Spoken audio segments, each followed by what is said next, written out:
Opening with a big floating full.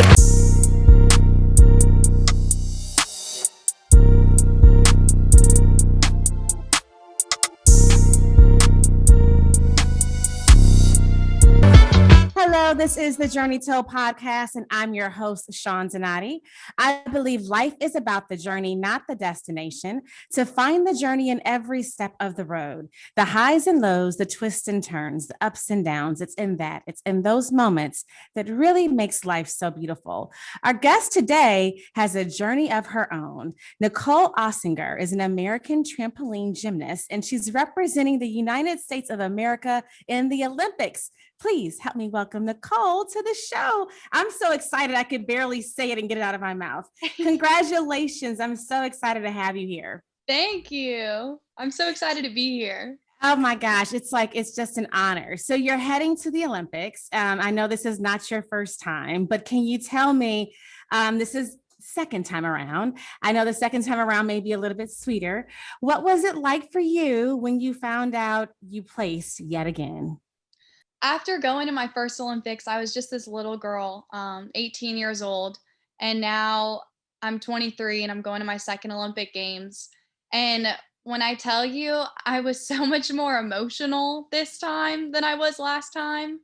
The minute I completed my routine, that's all I had to do was 2 routines, and I was going to the Olympic Games, and I completed it, and I immediately started crying. And I turned to my coach, and he was like, "Congratulations, Nicole, you did it." And I broke down basically. I like everything I'd worked for was coming true. And I ran up to the stands and just immediately went to my mom, and we hugged, and she was crying, and my whole family was there, and they were all crying. And it just was like such a sweet feeling finally, like after 5 years after COVID, here I am going to my second Olympic Games. It just is so amazing. It's like here I am. I'm still here.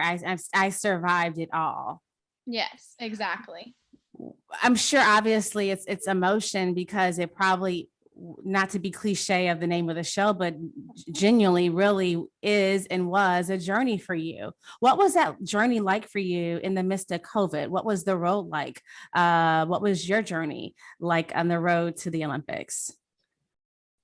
So for the 4 years that I was training, everything was going to the Tokyo Olympic Games. And then I had already had my first trial for the Olympics in the year of 2020. And I'm like, COVID just started. I was kind of scared a little bit, but I was like, there's no way that they're going to cancel the Olympic Games. I was like, there's no possible way. So I kept training. Everything was fine. And then my mom calls me and she's like, "Nicole, I don't know if you've heard, but they postponed the Olympic Games for a year." And she's like, "You need to figure out what you're going to do." And not once did I ever think I'm going to quit. I was like, I'm going to continue. However, this may seem, this is what I've worked for the past 4 years. What's one more year? And so with that entire year of COVID, I I trained the entire time. I never stopped. Whether it was me training in my house or me going to the gym, I was always working towards the Olympic Games. And I think that's what really helped me.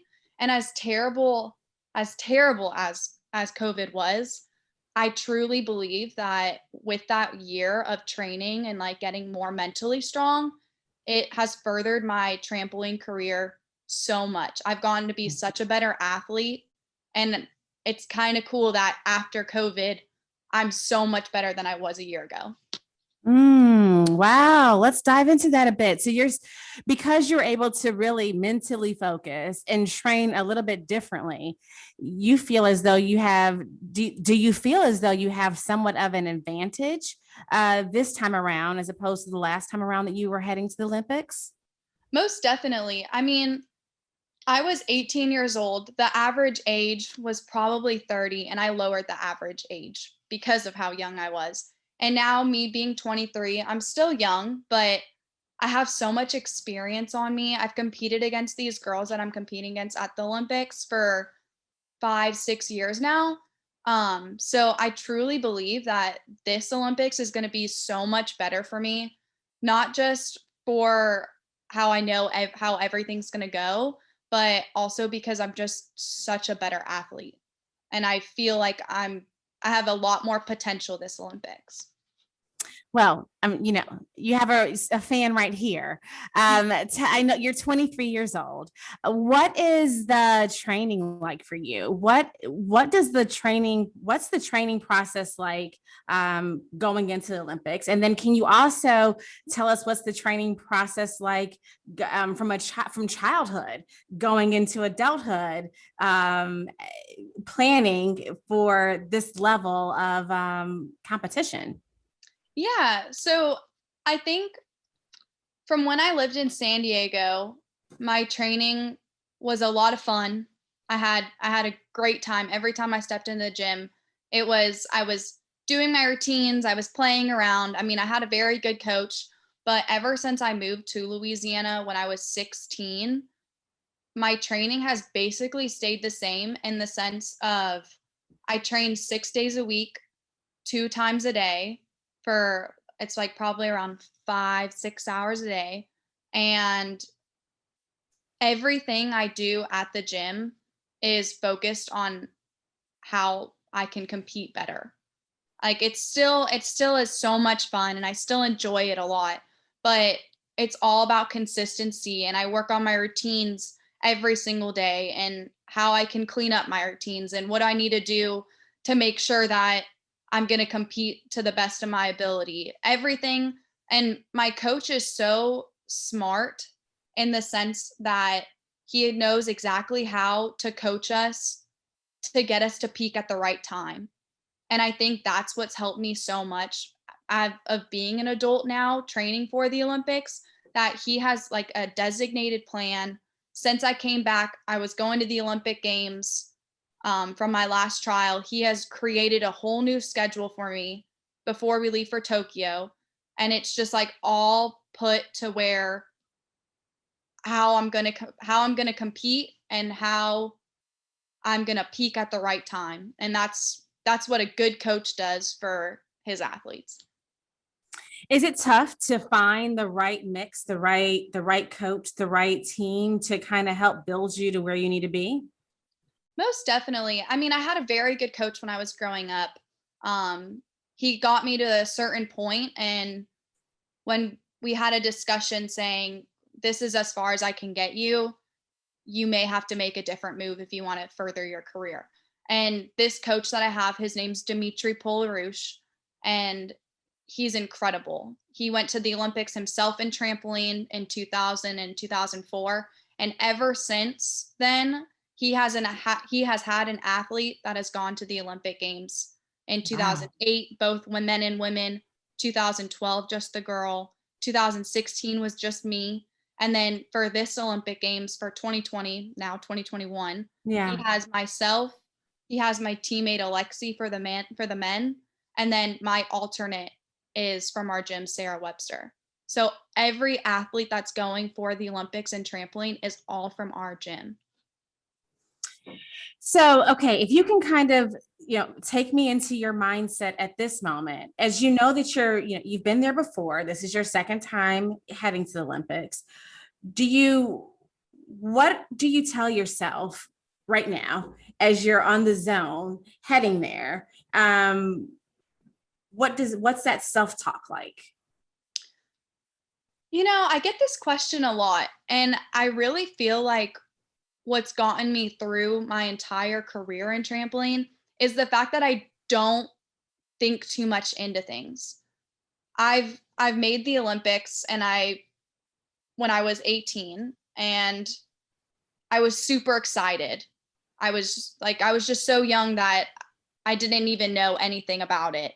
And I think now 23, I'm going to the Olympics and I'm still just as excited. I'm still like a kid going to the Olympics, and nothing has ever really changed for me mentally other than the sense that I'm so much I'm stronger, I'm mentally stronger, and I really feel like going to this Olympics, I'm just really excited for this experience. What's that experience like? What happens once you're there? For those who've not been able to experience what you've experienced, which is so amazing. What's it like? What's it like really being in the Olympics? Well, this Olympics is going to be a little different because of COVID. So I don't really know how things are going to be changed. But from what I'm expecting is that I'm flying to Tokyo. I'm going to attend the opening ceremonies on the 23rd of July. I stay in the athlete village, which is an incredible experience. I stayed last Olympics, I stayed in the Olympic village at the Team USA like hotel type thing. And every day when I step in the elevator, I would meet a new athlete.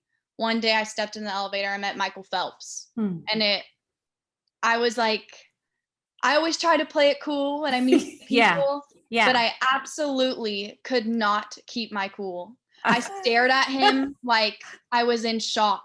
I had no idea how tall he was. I mean, I'm only 5'3", but this man was so tall and so long and large that I could not stop. And I have been a fan of his since I can even remember. I've loved the Olympics.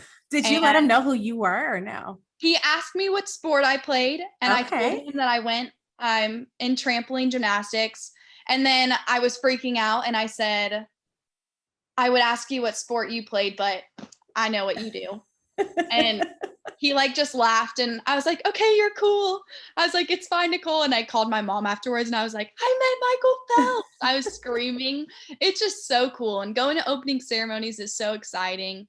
I met so many people. I met Serena Williams and Allison Felix and just like so many cool people that it's a lot of fun to meet everybody. Are there some athletes that you can name that's been inspiration to you?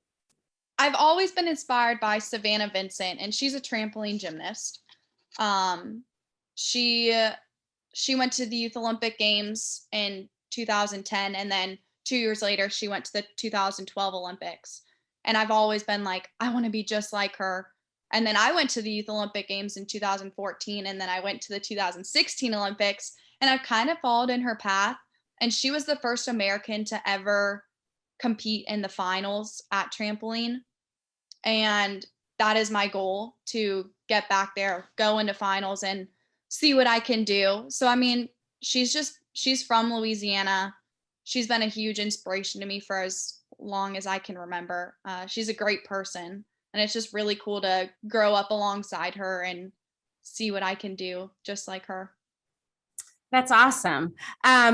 So what was the moment, or was there a moment, I should say, in your life where you knew, okay, I'm a little bit different. I'm athletically advanced and I need to go in a different path and pursue this a little bit, heavily. What was that moment like, or was there a moment like that for you? And when was that? So when I was 3 years old, I started trampoline. Okay. And maybe I didn't know it, but the first day I came back home after being on the trampoline, a coach pulled my mother aside and said, this girl is going to go to the Olympics. You need to take this seriously. And my mom laughs and she was like, okay, you're going to tell me that my daughter is going to the Olympic Games. I'm sure you tell all the parents that. Like, she was very much like, she's going to live her life.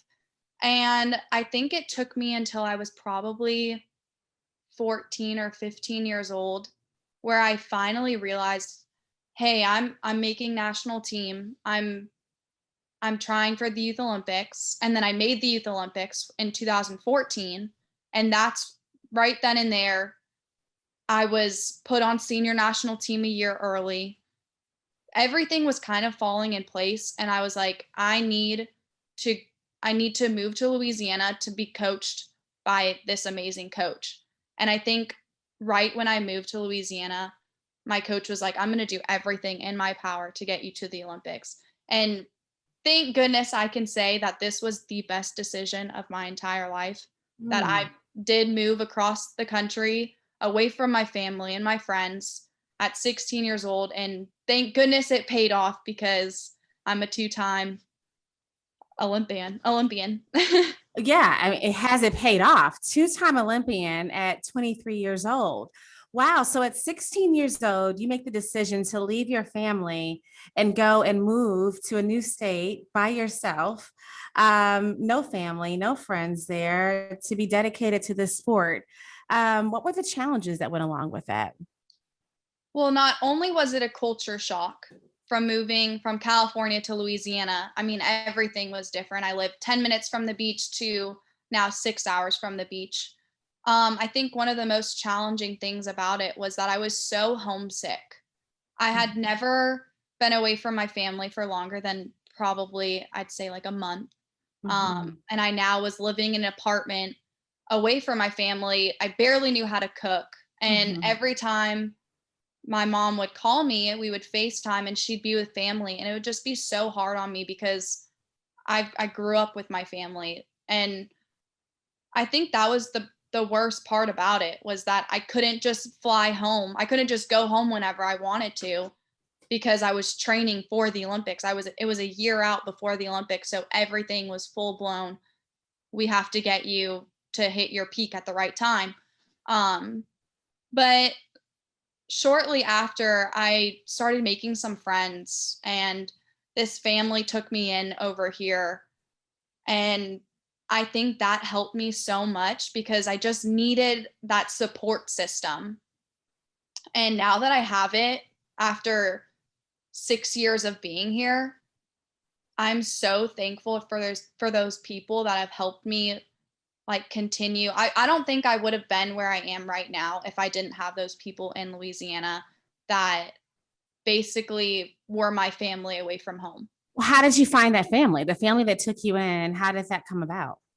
One of the girls actually used to do trampoline. We competed against each other when we were probably like 10 or 11. Yeah. Um, and we kind of drifted apart just because she quit and I was still in trampoline. And then when I moved here, she realized that I was right down the street from her house. So we started just like hanging out again.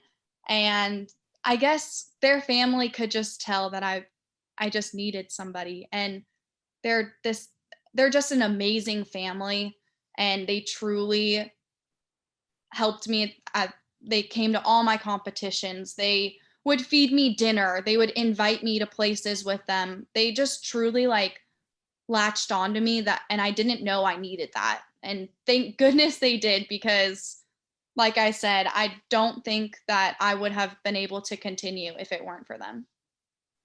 What are some of the challenges that you feel like you deal with or have dealt with that you really need your support system? You need a circle around you to kind of help keep you lifted to get through.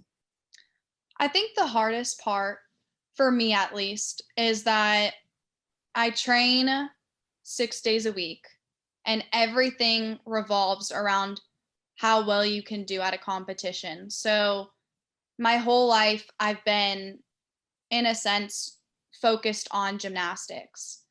And I never knew that my family brought out the other side of me where I would go home and it wouldn't just be about gymnastics. It would be, how's your school doing? And they would like ask me questions about my life just in general. And it wouldn't just be so focused on trampoline.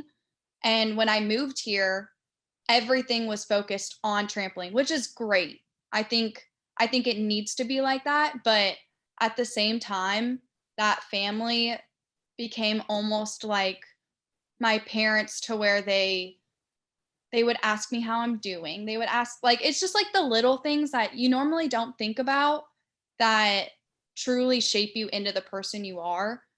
And you could just tell that they really cared about me and they wanted the best for me. And I think that really made me feel better and feel more at home.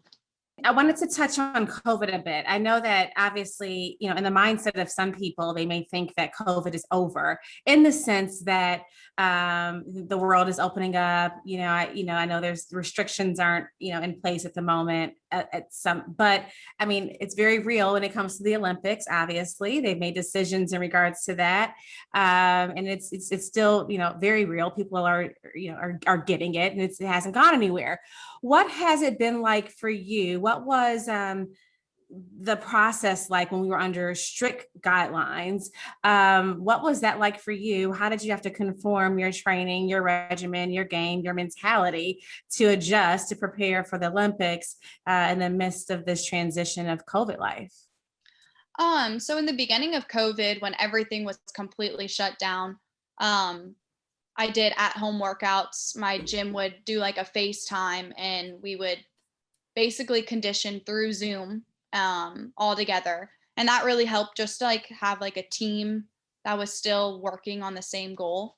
And then when things kind of started to let up, they weren't necessarily completely open, but people were able to go to a couple places. My gym allowed myself and my two other teammates and just my coach to go and train.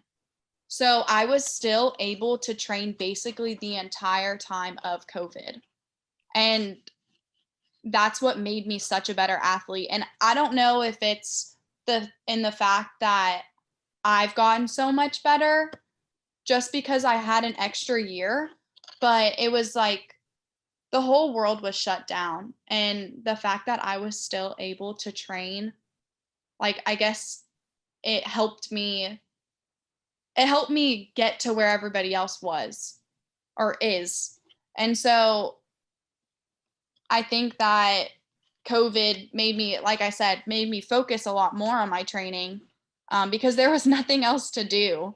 All I had to do was, like, all the gyms were closed. I mean, I still was able to go to my practices, but everything revolved around trampoline, and I got to work on new skills, and I got to do my routines and clean everything up that I wanted to, that I didn't necessarily have the time before COVID to do that, before the Olympics that were supposed to be in 2020. But now that they got pushed back to 2021, I was able to dissect and do all the little things that I didn't necessarily have the time to do. So I think that really helped change me as an athlete. What do you do? How do you how do you dive deep for yourself? How do you stay in tune mentally every day? Do you meditate daily, or what's your daily practices along with your exercise routine? So a lot of people, when they go to competitions and they're about to compete, they put on their headphones, they listen to music, they try to get into the zone. And me as a person, I'm very outgoing. I like talking to people. And I found that if I do get into my head and I try to like focus more, that it kind of messes me up. So the biggest thing that I've realized is that when I go to competitions and when I'm training, I try to stay super positive and I talk to people around me. And it's kind of difficult when you're at competitions because other athletes are trying to focus when I'm trying to just like have a normal conversation. But I talk to my coaches and I laugh and I just try to have as much fun because, like I said, the experience of all of this is a lot of fun. And the experience of the Olympics is amazing. And I just love taking in everything and just really realizing, like, here I am. I'm training for the Olympics. I'm about to go to the Olympics. I've been to the Olympics. Everything is like, I don't want to forget anything. And I think that, thank goodness I'm an outgoing and I love to talk because it truly lets me see everything around me. And it's just really cool. So in other words, you really find ways to take in the moment. Most definitely. So beautiful. I want to wrap with a segment that I call Tell and Tell, which is a play on the word show and tell. What is something that you can tell the audience about yourself that the world does not know about you? A secret, if you will, about you. Maybe one of the secrets that I have is that I have brachydactyly in my hands. I was born with it. It's just where your metacarpal is shorter than all of your other fingers. So I basically, in a sense, have tiny fingers, only a couple, and that's all. I don't really have anything else, but not a lot of people know that I basically have two short fingers. Well, that's really cool to know. Thank you for sharing that. That's awesome. Thanks. Thank you. I mean, because you have those two short fingers, do you have to do something different because of that, or have you adjusted your game in relationship to that? It is a lot harder because I have a short finger on my ring finger. So it's harder for me to grab, and it doesn't move as easily. So when I'm training and when I'm jumping, when I have to hold on, when I'm flipping, I can't grab with that one finger. So I have to figure out a different way of how I can grab things. So that's something different. Well, that's wonderful. I mean, but the bigger thing in that of what you just said is that you have something that may be unique to other people, but you found a beautiful way to make it work, and it's unique to you. So Exactly. yeah, You put it perfectly. and it works for you. Obviously, it's working well, which is why you're heading to the Olympics yet again for the second time at 23. Exactly. Thank you. Thank you so much for being here. I appreciate you. I appreciate your journey. I appreciate you taking the time to share with our audience. And good luck. Congratulations. Sending all the positive vibes to you as you head to the Olympics. Thank you. Thank you so much. Thank you. Well, that is it for this episode of the Journey Told Show. I'm going to leave you with words that my father would so often say to me, and that's to be the best version of you that you can be.